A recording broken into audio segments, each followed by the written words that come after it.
காவிரி பிரச்சனையில் மத்திய அரசுக்கு எதிராக தமிழகம் முழுவதும் விடுதலை சிறுத்தைகள் சார்பில் வரும் 16ஆம் தேதி ரயில் மறியல் போராட்டம் நடைபெறும் என அக்கட்சித் தலைவர் தொல் திருமாவளவன் தெரிவித்துள்ளார். சென்னை வடபழனியில் உள்ள கட்சி அலுவலகத்தில் செய்தியாளர்களுக்கு பேட்டியளித்த அவர், காவிரி விவகாரத்தில் மத்திய அரசின் அலட்சியமும் தமிழக அரசின் மெத்தனமுமே கர்நாடகத்தில் நடக்கும் வன்முறைகளுக்கு காரணம் என சாடினார்.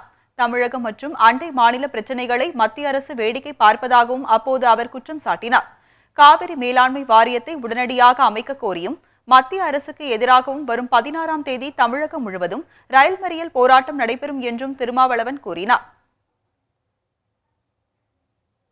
காவிரி மேலாண்மை வாரியம் மற்றும் ஒழுங்காற்று குழு ஆகியவற்றை உடனடியாக மத்திய அரசு நியமிக்க வேண்டும் என்று கோருகிற வகையில் செப்டம்பர் 16ஆம் நாள் விடுதலை சிறுத்தைகளின் சார்பில் தமிழகம் முழுவதும் ரயில் மறியல் போராட்டத்தில் ஈடுபடுகிறோம். கர்நாடக அரசுக்கு எதிராக அல்ல, மத்திய அரசுக்கு எதிராக, கன்னட மக்களுக்கு எதிராக அல்ல, மத்திய அரசின் மெத்தனத்திற்கு எதிராக.